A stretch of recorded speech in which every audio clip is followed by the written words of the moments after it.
Hello, everyone. How are you doing? And welcome to another episode of the Dr. Will Show, where we have the discussions that inform, entertain, and empower educators to be the change. I'm your host, Dr. Will, and I am here with Mandela Schumacher Hodge. How are you doing, Mandela? I'm doing great. Thanks for having me.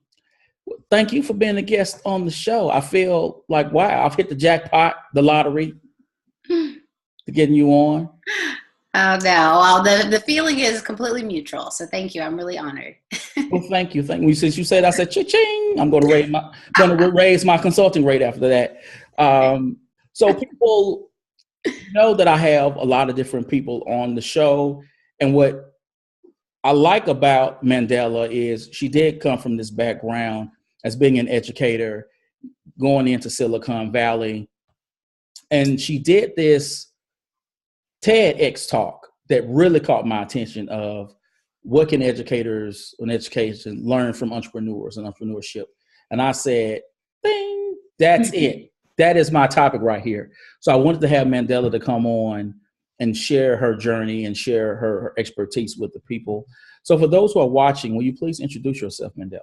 Yeah, sure. So like you mentioned, Mandela, I'm actually based in Oakland, California. I'm really excited about that. I know you're in Mississippi. I'm going to have to visit you one of these days and vice versa. But as you said, I actually started my career post-college as a sixth grade teacher in South Central Los Angeles. And I was a teacher of English as a second language, humanities, earth science. I mean, they put me in kind of whatever subject you can imagine.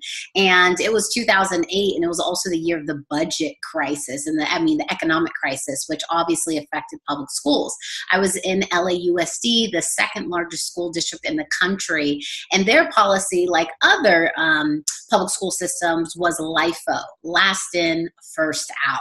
And because I was one of the newer teachers, meaning I was one of the last into the system, I was the first to be let go. And so that was my first exposure to how the system kind of works. And as a result of that, I was then placed in a charter school about 40 miles in the opposite direction. So now I had the experience of being a teacher in a public school, a teacher in a charter school, seeing a little bit more about how the system actually works and how decisions are made, or how teachers are how performance evaluations happen or don't happen. And I took these lived experiences and actually started my first ed tech company. And for me, I didn't have a background in entrepreneurship. I've never been formally educated in entrepreneurship, technology, finances, engineering, none of that. I kind of bumped into entrepreneurship at an event called Startup Weekend. And Startup Weekend is a 54-hour hackathon where you come in on a Friday night, you pitch an idea to a room full of other aspiring founders or marketers or business people. And the one I went to just happened to be focused on education. So I really feel like a lot of this was fate, in that my first experience ever with entrepreneurship in a hackathon type of event just happened to be an education event. And so because of that, I was an educator, I had an idea, and I decided to share that. And the result of that was that we won first place. And that first kind of thumbs up and stamp of approval on me as an entrepreneur and my idea, and having venture capitalists come in and say, yeah, we believe in this, was a huge confidence booster to me, because prior to that, my identity had only ever been as an educator, right? And even as I was aspiring to move forward in my career, I was actually set up to begin my PhD program at UCLA in urban schooling.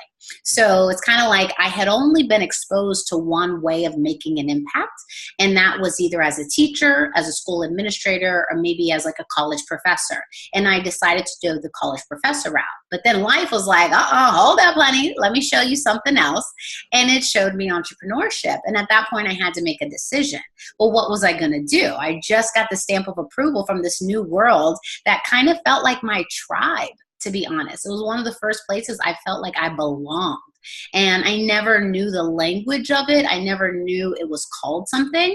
But to me, entrepreneurship is all about pushing the envelope. It's all about challenging the status quo and thinking outside of the box, envisioning a world not as it is, but how it could be.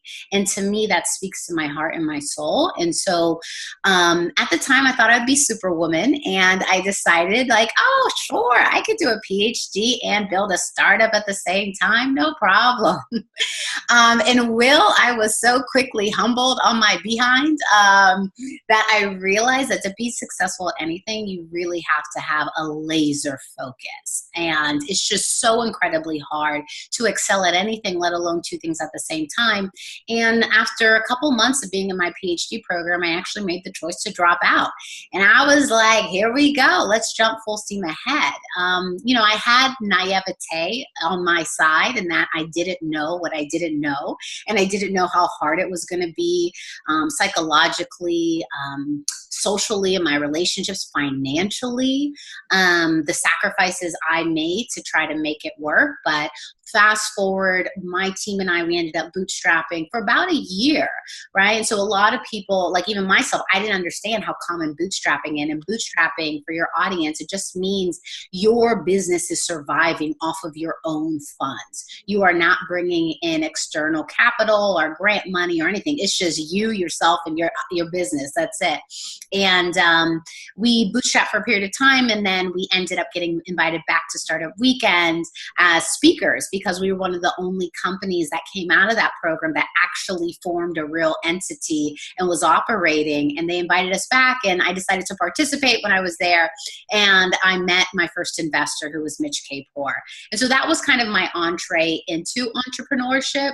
And there's many other things that happen, but I'll leave it to you to ask some questions. I'll stop there. No, awesome. Love hearing about your journey. So you are the co-founder of Founder Gym. Yes. What is Founder Gym, and what was the pain point behind creating the company? Yeah, so Founder Gym is a baby. It's 2 weeks old, but it's actually 6 years in the making. Founder Gym is the first online training center specifically designed to help underrepresented founders build successful tech startups.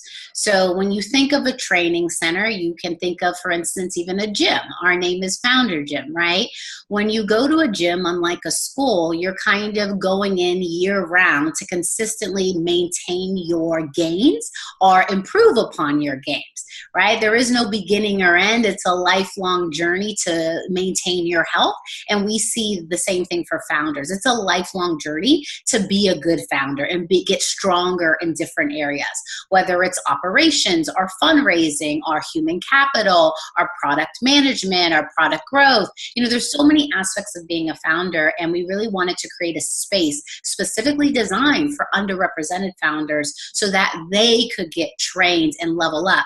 Because the industry and the pain point we're solving is that this industry I'm out here in Silicon Valley, doesn't have the best track record of supporting and investing in underrepresented founders. And underrepresented is basically any group of people whose representation in the overall population does not match their representation in the tech industry. So for instance, there are 17% of the US population is Hispanic. And some people also refer to that as Latinx. That's a common term now being used out here. But only less than 1% of venture capital backed startups are led by Latinx founders. So again, 17% in the population, less than 1% whose businesses are actually being funded out here.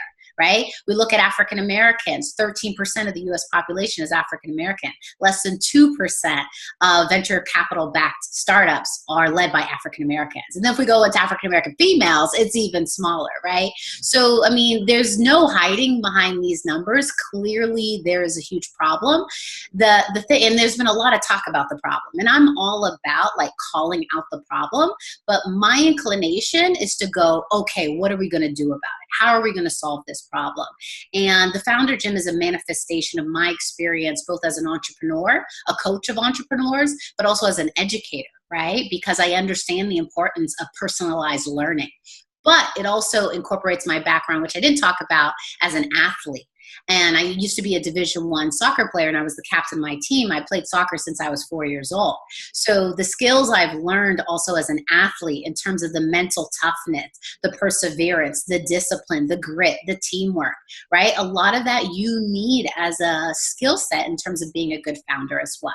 So that's what we're doing, and we have our first cohort launching on January 8th. Applications are actually open right now. They close in like 2.5 days. So if you guys are interested in being a part of this gym, our first cohort is focused on teaching founders how to fundraise. So we're going to teach people how to raise capital for their business. And now we know it's just one option. There are many ways you can fund a business, but one of the most popular ways is to fundraise from angels, venture capitalists. So we're bringing in some heavy hitters to kind of be our personal trainers and come in and help level up our founders. So what is a typical day like for you at Founder Gym, and what keeps you grinding? Yeah. A typical day, I firmly believe in walking my talk. Right? And if I am trying to train up excellent founders, I myself, first and foremost, have to be an excellent founder, right? I have to eat my own dog food. And so I firmly believe in self-care is a big part of how you take care of yourself is oftentimes how you take care of everything. And so for that reason, I start my day with a run around the Lake Merritt, 3.5 miles, and a healthy shake in the morning. And most people are probably like, well, Mandela, this has nothing to do with your business. But let me tell you, it has everything to do with my business because it dictates how I feel, the energy I bring to all my team, everything. And so I take care of me first and foremost so that my cup is filled up and then I can give out more to others. I am more alert for them. I am more present for them. But if I have all this kind of icky stuff going on in me, like it's going to show up in the workplace. So first and foremost, a typical day for me is I start with taking care of myself. And then a big part of it is collaborating with my co-founder. Her name is Gabriela Zamudio, and she has an incredible lived experience. She's actually a Peruvian immigrated to the United States when she was 19 years old by herself. She was homeless for a period of time. And, through her own trials and tribulations and perseverance and grit, she overcame her obstacles, taught herself how to code and engineer, and now she's an engineer in Silicon Valley teaching other women and Spanish-speaking women how to build their first website. So, I get to collaborate with people like that. And what we're really focused on right now, knowing, like I told you, this is a brand new venture. We're launching our first cohort.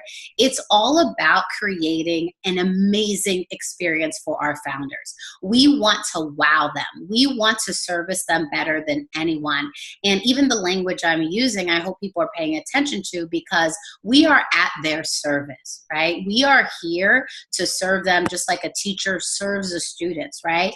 As a way to help level them up. We really see ourselves as that. So right now we're doing a lot of going through applications. We got a lot of applications coming in, not only from the United States, but all around the world, like Trinidad and Tobago and Colombia and Brazil. I mean, they're coming in from all over. So we're going through the applications to kind of pick who is going to be in our first group of founders who are going to get this unique, very white glove, intensive experience. And so that's what we're designing for and getting ready for our January 8th launch.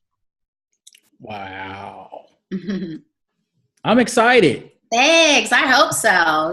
We're excited too. We really are. It's we've been thinking about this for a while, preparing. We've been working our butts off, as anyone who knows, is an entrepreneur, even an educator. An educator is very much like an entrepreneur in the sense of you have a customer. Your customer is your student, right? And you need to master your student in order to really help them master the content, right? So, I'm following you, Sequoia, Danielle, Morgan, and many others on Twitter and Instagram. The work you're doing, it's so empowering. So like on Instagram, I love the videos and the memes and the things you talk about, hey, do this, let's get inspired, let's do this. So it's been motivating me to work harder at making this podcast better and growing my side hustle. As the co-founder of Founder Gym, please speak to how your company offers a unique learning experience for tech up founders who are from underrepresented groups. Yeah, I think oftentimes what I say to the founders I train is that business is people. And the sooner you learn how to master people, the sooner you will learn how to master business, right? And I want to build upon what I just said, in that when people are working together, and working towards a common goal, it often requires a common language. And what I'm trying to then get to is that a lot of the material and the curriculum and the training and the guidance and the mentorship and the accelerators and the incubators that are currently in existence, they're not speaking the language of everyday people who historically have not come from the networks or been in the schools of institution where people can grasp what they're saying. So I will oftentimes watch what other people are putting out there as content, and it is so flooded with jargon and startup lingo and buzzwords that to the average person, it's like a different language. And so I think one of the value propositions we offer to the founders in our program is that we make our content accessible. Right? To me, being able to Google something and get results does not necessarily mean it's accessible, right? Accessible to me means, is it in a format, in a language that anybody, no matter what their background, can understand it and not be left behind? And so that's one way it's accessible. A second way that we create a different experience is that we understand the value of structure. And I'm sure teachers can really understand this, because oftentimes at the beginning of the school year, right, you normally spend at least a couple of days, maybe even the whole first week of the school year, kind of setting the culture and the structure and the norms and the rules for how this group of people is going to operate. When is homework turned in? What happens if it's not, right? You lay a groundwork for structure because you understand how important structure is to keeping everybody engaged as well as accountable, not just to you, the teacher, but to themselves, and making sure they follow through on the promises they made to themselves. So we actually created a 4-week structure on purpose so that we can help our founders not just get excited about the prospects of being in this cohort, but actually show up day in and day out and make the most of this unique experience. And so there's many ways in which we do that. And then people who are in the program, they'll be able to see it all. And then another really unique offering we do is that we bring in practitioners, right? Like, I am a trained educator. A lot of the people who are currently giving entrepreneurial content and advice are sometimes, and they're great people to do it, but they're people who have built businesses. And people who are business people are not, business people are not necessarily great educators. Okay. And to be a great educator, you really need to understand how to scaffold, how to differentiate, how to do checks for understanding, right? How to make sure you're giving the right assignments and you're checking. Like, there's a formula to education that's been around for centuries, right? And so part of our advantage is that we understand that it's important to have practitioners, meaning people with real world experience investing in tech startups and building successful tech startups who can come into our cohort and train our founders. But we, as the trained educators, also play the role as the intermediary, where we're making sure that nothing's getting lost in translation, right? And so those are just a couple of ways that we really offer unique experience to our founders. So how can educators take what they have learned in the classroom and take those experiences to become successful entrepreneurs? So educators who want to become entrepreneurs. So let me think about my lived experience, because that was a bit of it.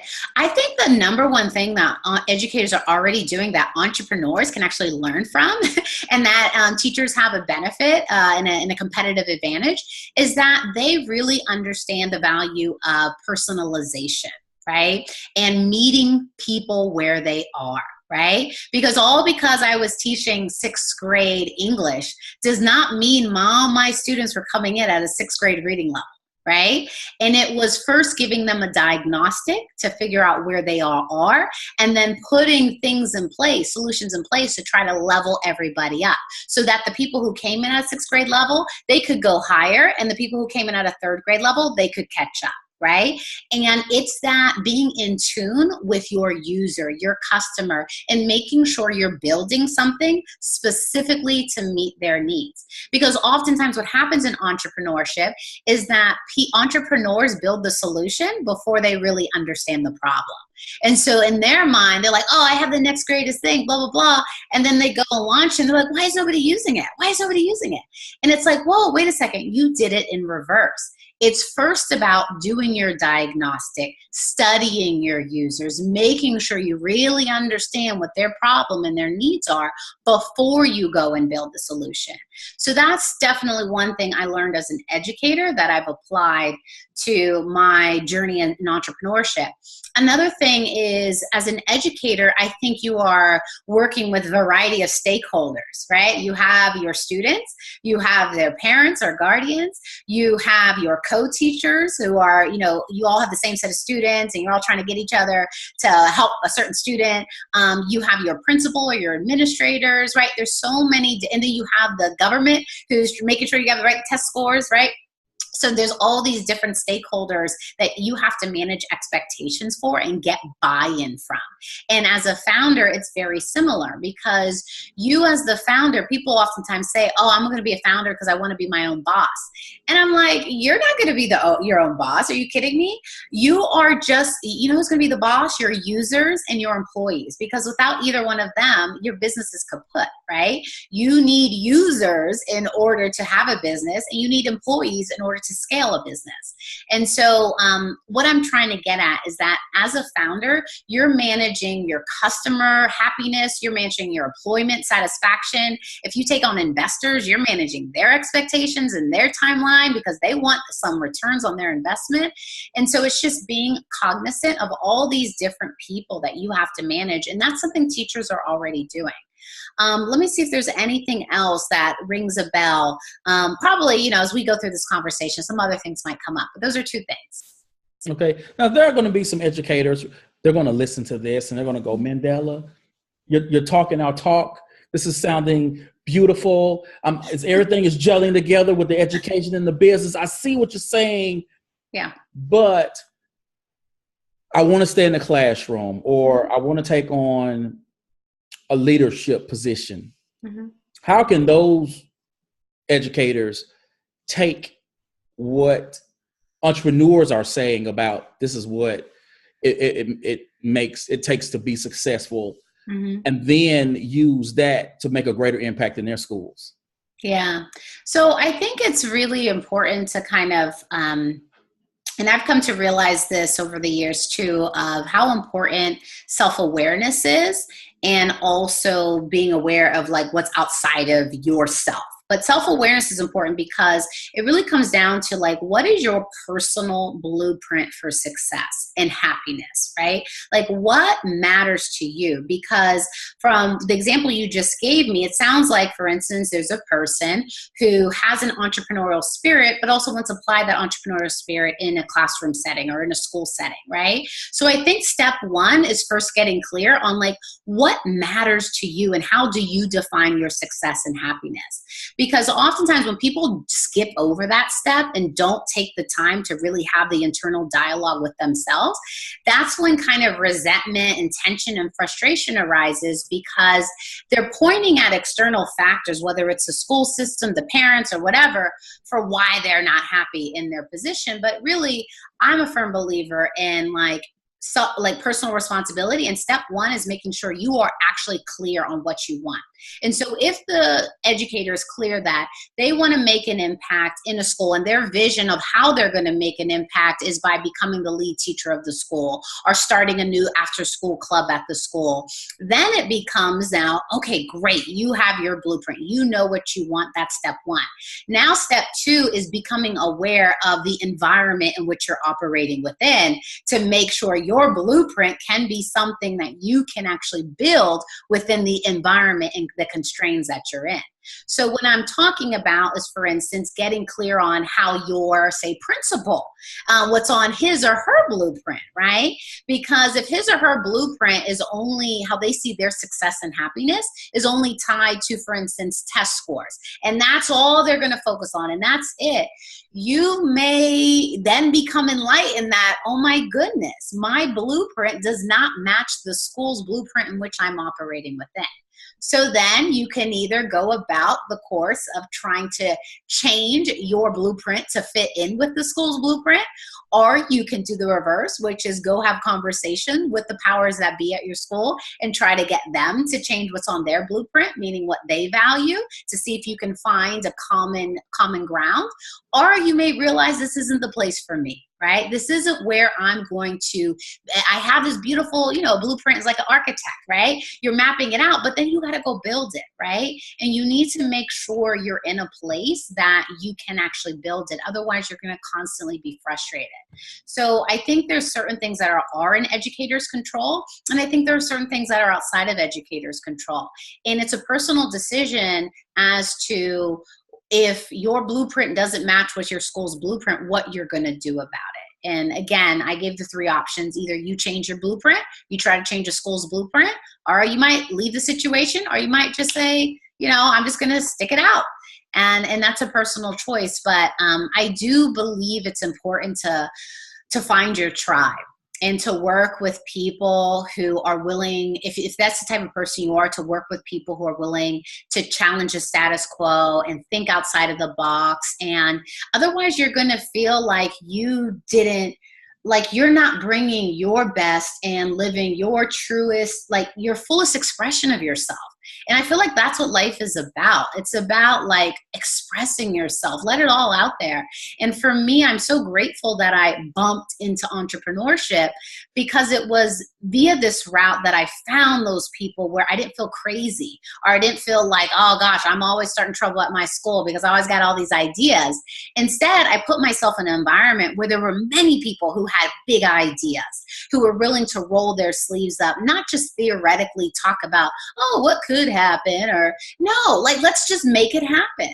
And that's the type of person I am. And I feel like as a consequence, because I've been out here since 2011, like my growth rate has been 10x, I think, what it would have been, just because of who I've been around, and that these are big thinkers. And so even when I think my ideas on a level, I meet someone else, their ideas, I'm like, whoa, I'm not thinking big enough.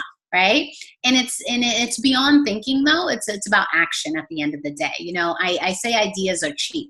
Execution is expensive. And it's about, what are you actually going to do to make your ideas and your vision for what school could be, the classroom could be, what are you going to do to actually make it a reality? Y'all, this is so good. I'm telling you. I don't know if this is going to be free. I may need to be like Jay-Z, put some dollar signs on this interview today. I'm glad it's helpful. So, everyone knows, they should know, look, we live in a digital age, and the importance of going digital. Yet many school districts, they see digital as an add-on or not essential to their growth or even their survival. Would you speak to the realities of the digital disruption and how K through 12 can't afford to leave digital to chance? Yeah.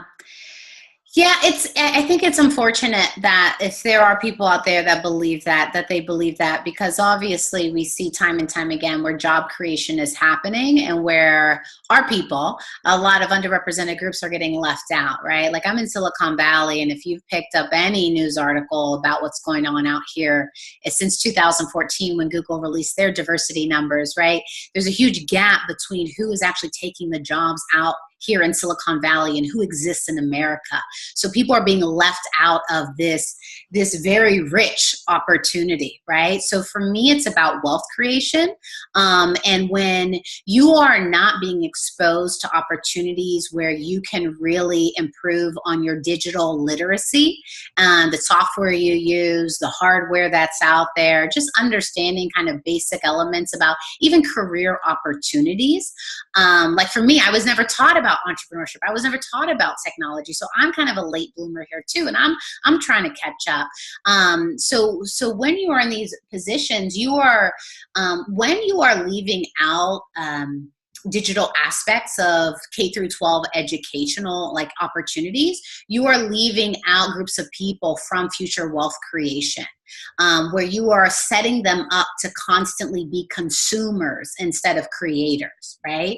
And so then you have all of these kind of non-underrepresented groups like white and Asian men who are out here building all and tinkering in all the tools that we're using, and they're making a lot of money off of it.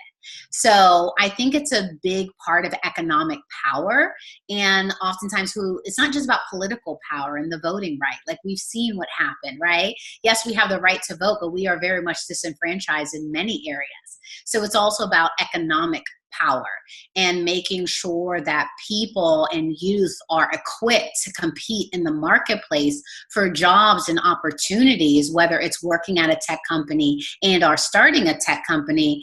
That we've seen time and time again is where a lot of wealth and power is being created, and also opportunities to be a job creator. Right? And when you're creating jobs for people, you're creating you're putting kids through college, you know?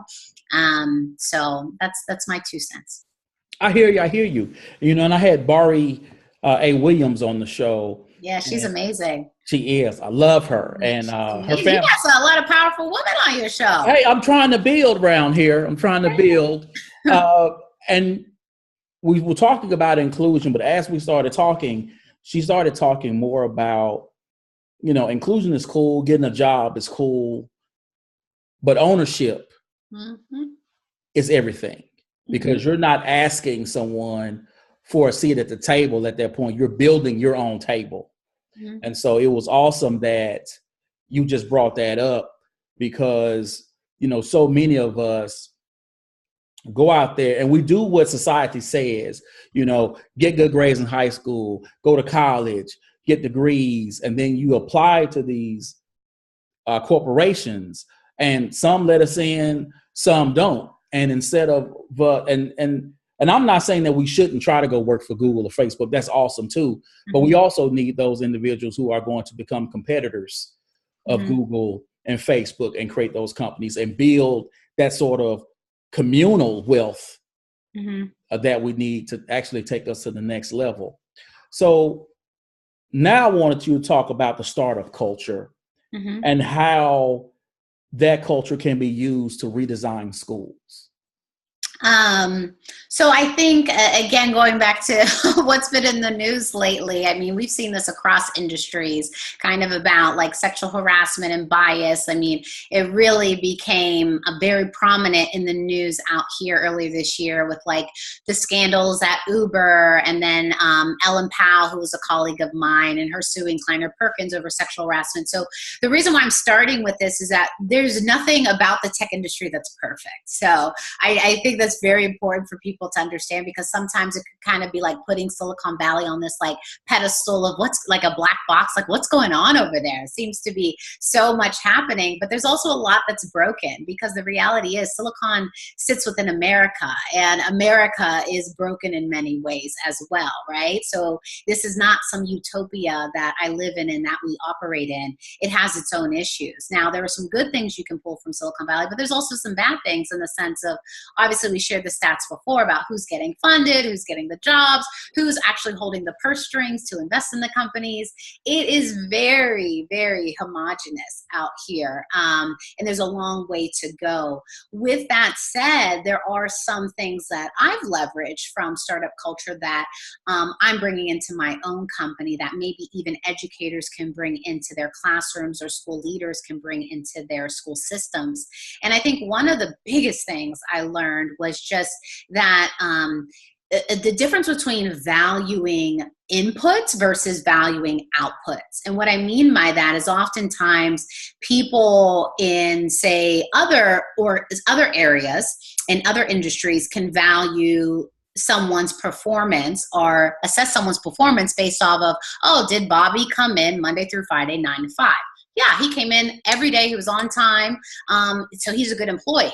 Whereas a lot of startup culture, they don't care how many hours you work. It's all about, well, what did you accomplish in those hours, right? And so I've worked at places where we have unlimited vacation because my performance is not evaluated based off of if I show up every Monday through Friday, 9 to 5, my performance is evaluated on the value I actually created for the company. Right? Whether that takes me 20 hours a week or if it takes me 40 hours a week. Sometimes it takes me 80 hours a week, right? And so I think that was just a shift in what we are valuing as productive use of our time. Another thing that I learned from startup culture is just seeing everything as a test.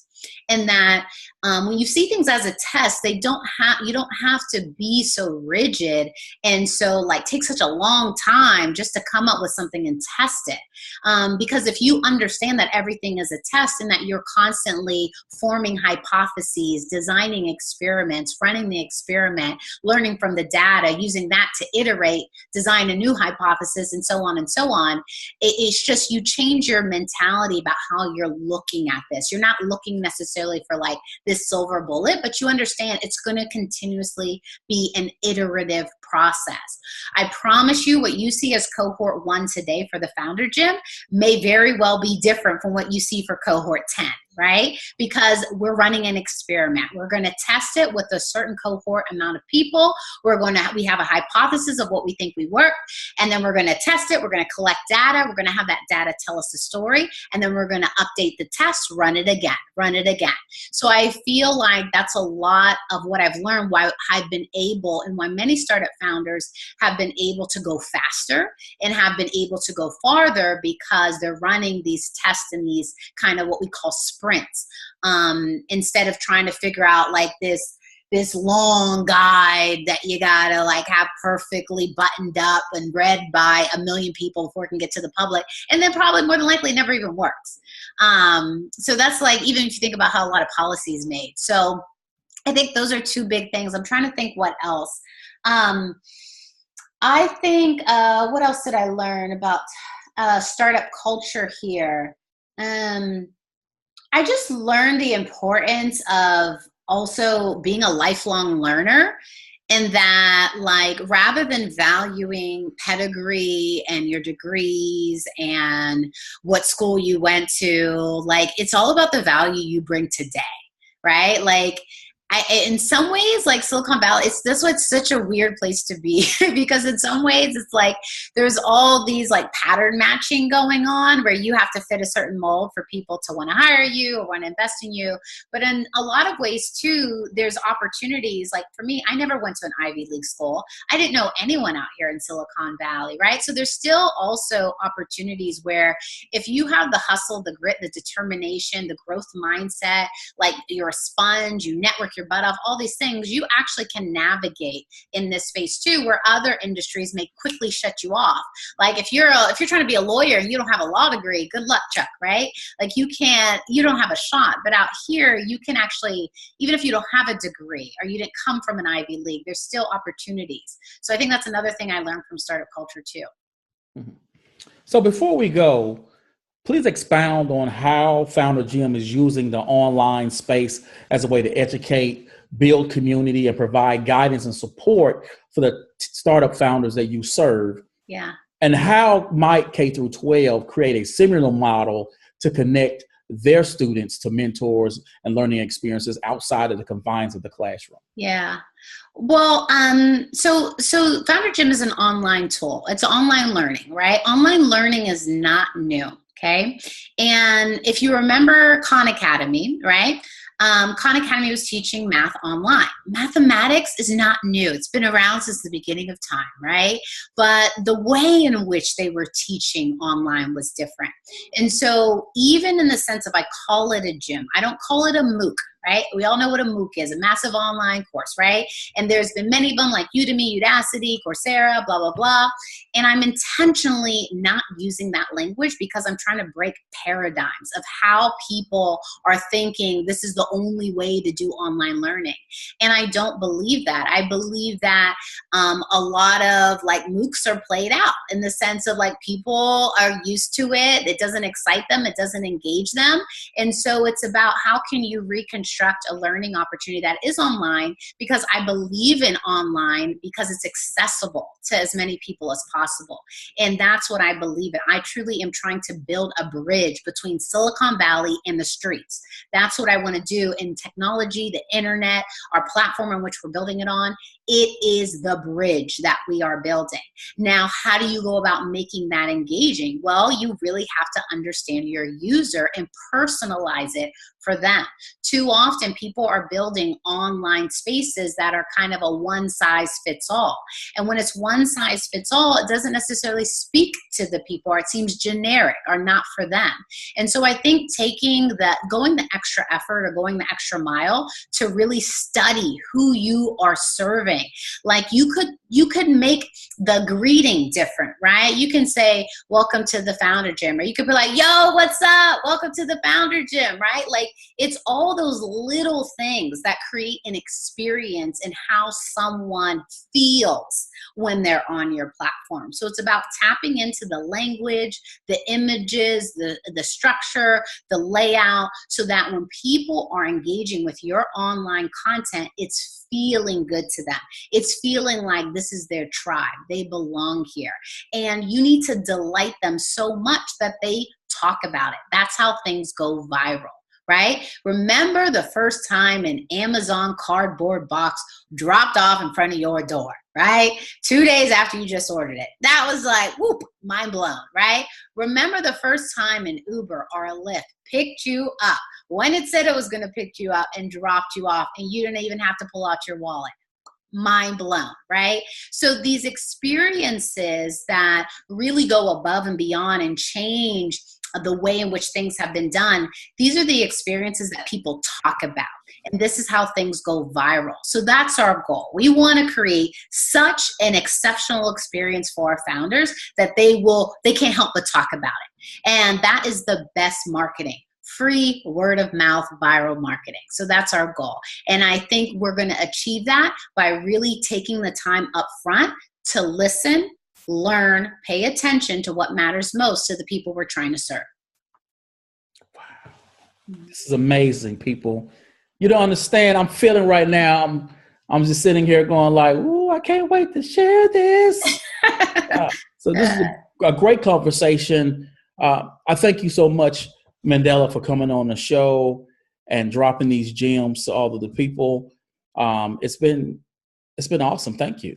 Yeah, well, thank you so much for the invitation. I really, really appreciate the opportunity to kind of, connect with you, learn more about your community that you're trying to build, and hopefully contribute something of value to like your listeners. And it's everything I'm about is paying it forward and making sure that everything I'm learning and soaking up here, other people are getting access to it. And you're doing that right now with giving me this opportunity to speak to your audience. So thank you as well for the role you're playing in this. Well, you're welcome. You're welcome. So people, you know how I do it around here. This is going up on SoundCloud and iTunes. I need you to subscribe, give a brother a recommendation. This is going up on the video cast be on YouTube. I'm going to be sharing this on LinkedIn, get a blog post out there. And so, again, people, you know how I say this, invest in you, EDU, peace.